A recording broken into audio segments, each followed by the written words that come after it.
Captain Dreyfus was not only innocent, he was defended by a marvelous orator. The result was precisely the same.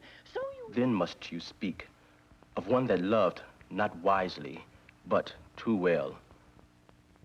Training is readily available in public speaking, extemporaneous speaking, and conversation in a variety of languages. Comparable courses in the art of listening are rare. Let's look at various styles of listening and some of the problems that listeners encounter. See if they remind you of anyone you know. Well, take this enrollment card to Section E upstairs in the South Wing and tell Mr. Damon that you want into Drama 2. But if that section's filled, you've talked to Mr. Lee about switching to Drama 3. But you better start by the business office. What is really difficult is listening. On, Active as opposed to passive listening. Listening is presumed to be so easy and automatic that many people hesitate to admit they have not understood what was said.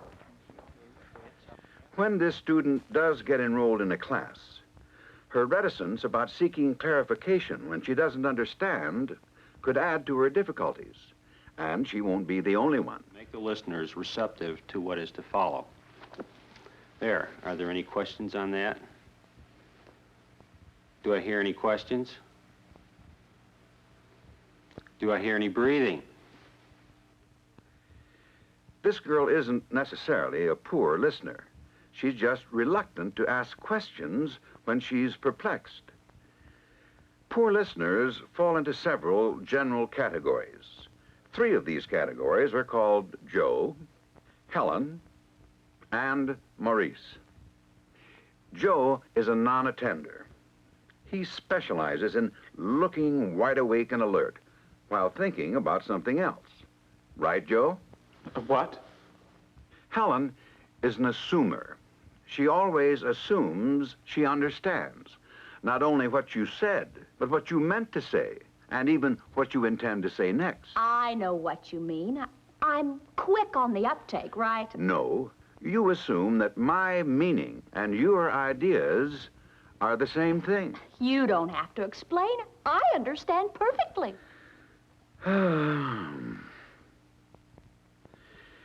Maurice is a word picker. He picks out and zeroes in on certain words. He attends selectively. Attends? I attend regularly. I'm here every day. That's not the point I'm making, Maurice. He said attends, didn't he? Well, that's what attends means, being someplace. Everybody knows that. You get Joe, Helen, and Maurice in the same room, and what have you got? Probably an average audience. Mr. Myers has the task of trying to communicate to them some of the techniques of playwriting. An incident is an everyday occurrence, such as meeting a friend or going to the store. An event is an unusual or significant incident, such as being attacked, getting caught shoplifting. Do you see the difference? I see what he means. If something bad happens, it's an event. If something good happens, it's just an incident. Are you sure that's what he means? Ask him. Helen only uses questions to reinforce her own assumptions. She seeks only a yes or no answer. If something very disastrous happens to you, that's an event, right? Yes. By contrast, an alert listener will seek more information or a more clarifying explanation before assuming what is meant. Can you give me an example of something good happening that would be an event? Sure. Meeting someone and falling in love, that would be an event. Going to the theater would usually be an incident. Going on opening night to a play in which you had an important role would be an event in your life. Now, the great plays usually consist of a series of major events, not just minor incidents. Major events. Let's see what our listeners have learned. Maurice, the word picker. Every play has to have a championship prize fight or a national convention, something like that. A major event. Joe, the non-attender. I was wondering if he's going to ask us to write a whole play. What about the difference between event and incident? Well, it makes a big difference to me because I'm just not very good at writing. Helen, the assumer. I think Mr. Myers didn't say exactly what he meant to. The way I got it, he was really talking about the climax of a play.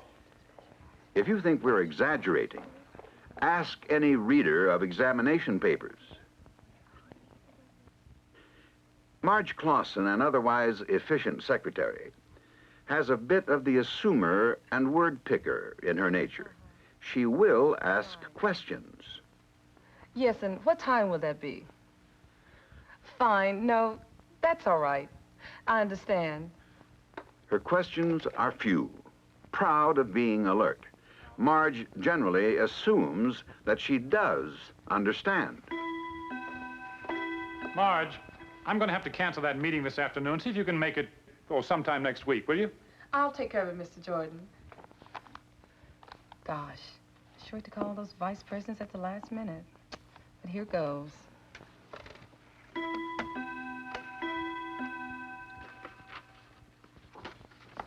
Mr. Ramsey and Mr. Smith are here. Shall I send them in? Who? Ramsey and Smith? I told you I couldn't see them. Our principal client has a problem that has to be solved this afternoon. I have a meeting with 4 of their vice presidents in half an hour. You know that. No, Mr. Jordan, I canceled the meeting. You what? You told me to. I did not. I said cancel my appointment with those 2 sales representatives. No, you said cancel the meeting. Yes, my meeting with the 2 salesmen. This is not a meeting. This is a sales call. I canceled that meeting.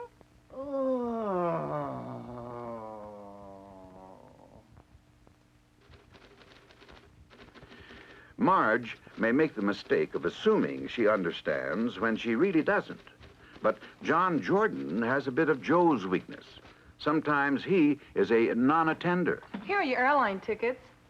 And you have confirmed reservations at the Travelman Hotel, 2418 East Bergen. Travel man, okay.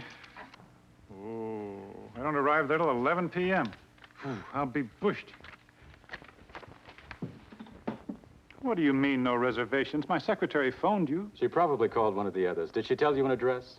Oh, maybe. If she did, I didn't hear her. I thought all I had to remember was Travel Man. I'll have to call the other places and see which one I'm booked into. How many Travel Man motels are there in San Diego anyway? 26. Oh, no. A large part of a marriage counselor's job is simply trying to get people to listen to one another.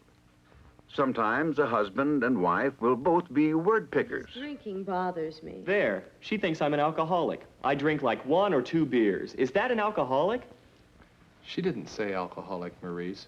You did. The way she says his drinking, it means the same thing. Does it? No. She thinks it's wrong to have even 1. See, he says I'm wrong. No matter what I say, I'm always wrong. He didn't say you were wrong. He said you thought drinking was wrong. His drinking is the whole... She's calling me an alcoholic again. Is there something wrong with drinking 1 beer? Wrong, see? I'm wrong again. I'm always the one who's wrong. Or a couple could even be 2 Helens, both quick to make wrong assumptions. Then there was that time on our vacation. He's going to tell you about the time I got lost. No, I'm talking about the time I wanted to go fishing. Was it my fault you didn't catch anything? I mean, before we even got started, just as I was getting into... Oh, that. Let me tell you what he did on Christmas. One time, I forgot to bring home a present until too late. That's not the Christmas I mean. I'm talking about. Last Christmas, when I didn't come home till 2 in the morning. I'd forgotten about that. No, the point is... She doesn't like my kind of vacation. That's their point. You know what she's always saying? That's not true. I never say that. She says it all the time.